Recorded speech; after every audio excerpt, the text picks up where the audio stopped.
Hey everyone, this is Nate Mickey with Microquant, bringing you the value charts video of the day for this Wednesday, November 6th, 2013. What I want to discuss here is the importance of finding support and resistance levels on multiple time frames and learning how to manage them.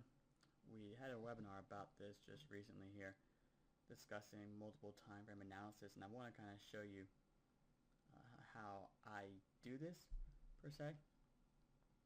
So what I have here is the pound US dollar on a 240-minute chart, and people wonder when I get in trade sometimes and why I get them at these zones, and I'll show you why I get them at these certain support and resistance level zones to enter trades.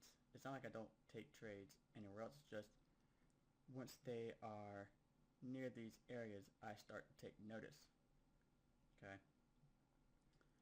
so right down here, for example, this candle that closed out in a golden doji, I would have been paying more attention to taking a trade down here in a golden doji than I would have, say, for taking this yellow jacket doji, or yellow tip doji rather, right here in the middle, because in between two different zones, even though it could be a valid level. When you draw a line here, you can see we have a good bit of support over in this area based off these highs, but that's not my ideal sort of setup here. So when I find my support and resistance levels zones, what I do is, I've talked about this a few times, but I'll reiterate it here to kind of show you an easy way to do it, is use a line chart. And wherever you see the most bends at, that's where you can find a key area of support and resistance. So for example, right down here, see there's some good bends down here. I like the bends that really show a nice rebound off it. So right here you see when we hit these zones, we've had some pretty big moves up. When it hit down here, some pretty big moves up, and you can kind of see that in the past a little bit as well. Same thing right here, when price did go through this zone, it came back down and hit it again, went a little deep inside of it, but still it went on up there. And I could have put one right here.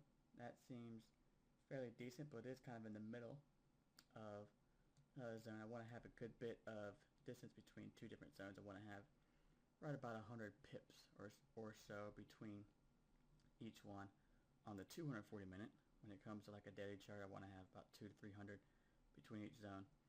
And I just take notice, like I said, where whenever prices get to that level to enter in a trade. People get confused, like, should I put a zone right here? You know, there are quite a few bends in here, but if you're having trouble finding these support and resistance levels, one thing to note is that when you see these little small bends like these are minor zones right here on a longer term time frame, but they are pretty major zones maybe on a time frame below. And these are good areas to kind of be on the lookout for when it comes to managing your trade. So I'll show you what this looks like here. Right here, this is on 11.1. Okay, that's where that little minor bend is. So we'll actually look at a 60-minute chart here. Let me just change this back to a candlestick. Come over here, and I will change this now to a line. This is November 1st, and you can see right in here that this is a pretty major zone. Have a level drawn right here across these lows. It's a good bit of bends. I could even pull this down a little bit more potentially, so you can see where prices are at, and then even right here across these highs, that's a pretty significant zone. And on a 60-minute chart itself, you can see right here where prices are right now. They're kind of at this zone. So if I was trying to enter in on a 60-minute chart, I could find opportunities right here on a 60-minute because it is toward a zone.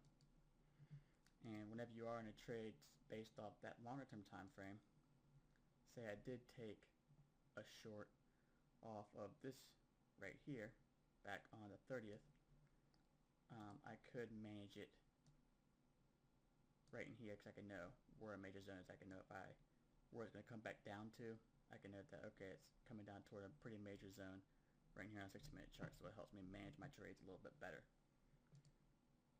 And that is it for me. That's basically another quick overview kind of showing you how you can kind of manage trades on different time frames and finding your support and resistance levels, and hopefully have a better probability of being successful in your trades. Never miss another Value Charts trade. Go ahead and subscribe to this YouTube channel to see more video of the day and trade of the day videos. Again, this is Nate McGee reminding you to trade smarter, not harder, and as always, trade with confidence.